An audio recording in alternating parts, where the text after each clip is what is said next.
Hello and welcome to Bournemouth RC. Now today we're going to be doing a review of actually my son's Quanum Vandal. We've had it 2 or 3 years now, I think, and it's been a really good little car. Still for sale. It's for sale on Hobbyking. 4-wheel drive, brushless 2 or 3S, and on 3S they stay about 38 miles an hour, which I'm pretty sure it can do actually. It's a pretty quick little car. My boy's now 11. He's had it since sort of 8 or 9, 2 or 3 years back, and it's been perfect for him to learn how to do RC cars. It's a very good little handler actually for the size and for the price. Perfect for my boy to be thrashing about the parks and the skate tracks as well. We have taken to some of the skate parks and done some pretty big silly jumps on it really for the price of it. It is actually reasonably tough. Done one little modification, put a little foam bumper on the front because he does crash into a lot.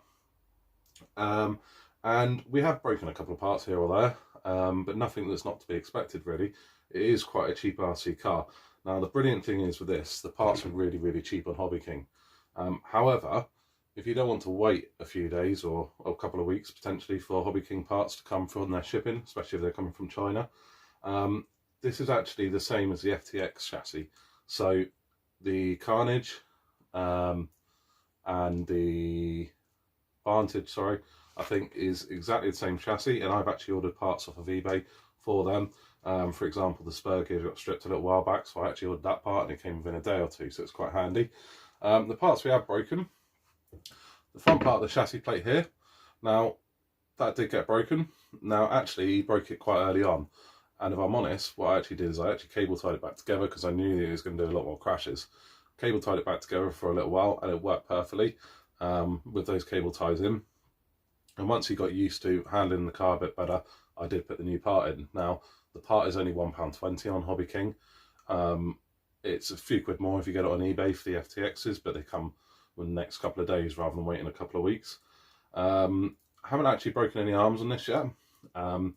We did break one of the wing mounts, one of the little eyelets for the wing mount. Now again, the part's not very expensive, but didn't really need to, just chucked a little screw in there and it held the wing on absolutely fine. Apart from that, it's been a really good little basher. He's got a lot of use out of it, and for £80 you can't really go wrong. It does run 2 or 3S. Originally he was just running 2S. Recently he's taken it up to 3S, and I've actually put a bigger pinion gear on it. I've gone a little bit big potentially. We did have a 19 tooth in there and it worked fine, so I've just literally chucked a 21 tooth in there just to see if it works. If it does get a bit hot, I'll probably chuck it back down to the 19. But it's been a perfect first RC car for a 9-10 year old to learn how to use RC cars with. You can smash it about. It is pretty tough. A couple of things do break, like those front chassis plates, and actually on Hobbyking, if you want to replace this with an aluminium chassis, it's £19 for the whole chassis, which is nothing really for an aluminium chassis for an RC car. Over the course of the last couple of years, not been looked after brilliantly. However, everything is working, all a little bit stiff. Needs a bit of a complete strip down and tidy up just to get everything moving properly again. But all still working, all still in one piece, and it was out the last couple of days. So really do need to do a bit of a strip down and tidy up on it. But for £80 delivered, APR, it's absolutely brilliant for £80, and he's had so much fun out of it. So I really recommend this from Hobbyking. They still sell it on there for £80. It's the same as the FTXs in terms of the parts they use. So yes, Hobbyking, you have to wait a little while for parts, but if you want to pay a couple of quid more, get the FTX parts and use them. They're absolutely brilliant. It's got a 45 amp ESC. I think the new ones actually come with a 50 amp ESC. This one's got a 3000 kV motor. I think the new one's got a 3250 kV motor. So there's a couple of changes happened since then. And I will say as well, there's been a couple of times I've got stuff from Hobbyking and there's been a couple of issues. One of them was the ESC wouldn't program to the controller. Sent them a little video of it, and they didn't even question it. They sent out a brand new ESC and motor pack in one. So it was absolutely brilliant. I've still got the motor somewhere up there, haven't needed to use that. The ESC wouldn't program, but it's still up there somewhere. I'm sure I can probably get it to program in something else. Don't know why, but it wouldn't pair up. I've actually chucked the Spectrum STX2 receiver in here and the controller, only because I got the armor Kraton and I wanted to use a controller I used out of these, because I changed the controllers on these, just purely because they are rechargeable, and I'll show you that now. Now these again, they're really cheap, off of Hobbyking.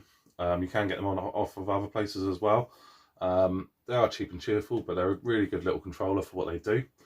A couple of simple switches at the top here. You've got your throttle and your steering reversers, your steering trim, your throttle trim, and also you have got a steering dual rate, so you can turn it up or down.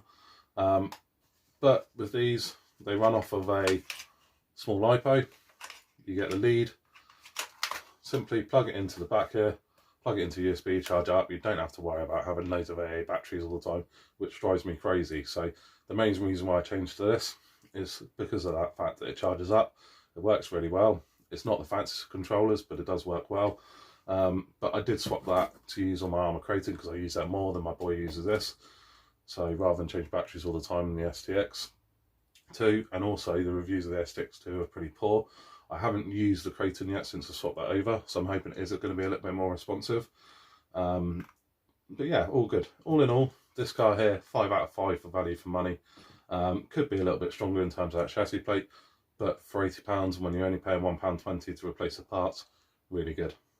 That's it from Bournemouth RC, so I just thought I'd show you this. Nice neat little car, and very good value for money. I highly suggest getting this for a first RC for a young child. Be absolutely brilliant.